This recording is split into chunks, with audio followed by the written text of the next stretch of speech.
It may be hard to believe now, but their youngest brother was once considered the Gibb most likely to become a major star. Andy was deemed to be so talented that he was dissuaded from joining the Bee Gees on the grounds that he had what it took to make it on his own. And for a brief period in the late 1970s and early 1980s it looked as if the advice was good. Andy was just 19 when his first single, "I Just Want to Be Your Everything," hit the top of the US charts in 1977. He was nominated for 2 Grammys and made nearly $2 million that year and had sold 15 million records worldwide by the time he was 21. What's more, having divorced the 18-year-old receptionist he had married just before fame struck, he embarked on a relationship with Victoria Principal, the actress then riding high in the blockbuster TV series Dallas. But it was too good to last. From these giddy heights Andy's life took a now familiar trajectory. His dabbling in cocaine became a fully fledged drug addiction. His celebrity girlfriend gave him an ultimatum, "The narcotics are me," and ditched him when he failed to get help.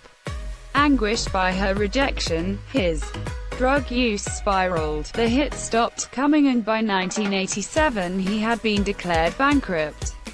While he did eventually go into rehab, the damage had been done. On March 7, 1988, he checked into Oxford's John Radcliffe Hospital complaining of chest pains.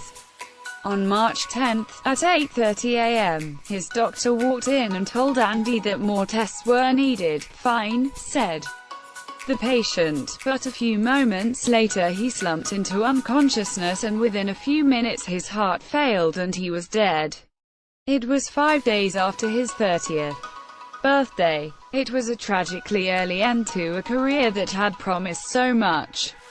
To understand why Andy crashed and burned so spectacularly, it's instructive to look at his upbringing. The youngest child of Hugh, a drummer, and Barbara, a big band singer, Andy was born in the UK but his parents moved the family to Australia in 1958 when he was just 6 months old. More than 8 years younger than Morris and Robin and almost 12 years younger than Barry, Andy was not even a teenager when his brothers hit the big time in the late 1960s, with songs such as "I've Got to Get a Message to You." On the back of the Bee Gees' success, the Gibbs decamped to the party island of Ibiza and the young Andy would be ferried to school and back by Rolls-Royce, much to the chagrin of his classmates. Barry gave him a guitar and, bored with school, Andy quit the education system forever at the age of 13 to play in a local bar.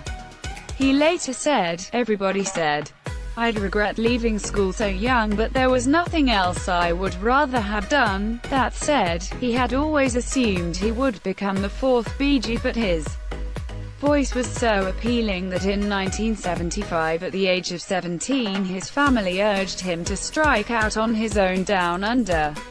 After one hit in Australia, he was signed up by his brother's manager Robert Stigwood, and Barry and Morris each produced an album for him in the Miami disco style of their soundtrack to Saturday Night Fever. From the moment Andy exploded onto the world stage, he was called the Baby Bee Gee, and the truth is that he was always in awe of his older brothers and doubted his own talent. "I feel I've done very little," he once said. "I know I've been lucky and wouldn't have got as far as I have so quickly if it hadn't been for my family." By now he was married to his teenage sweetheart Kim Reeder and they had moved into an apartment in West Hollywood. But it wasn't long before a drug nicknamed Charlie became the third person in their marriage. Cocaine became his first love.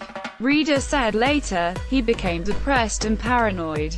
He wasn't the man I married." By the time Reeder discovered she was pregnant with their daughter Peter, the couple had split up. She flew back to Australia to give birth and filed for divorce in 1980. By that time, in the words of one commentator, disco was as dead as their marriage. Romance, however, was not dead.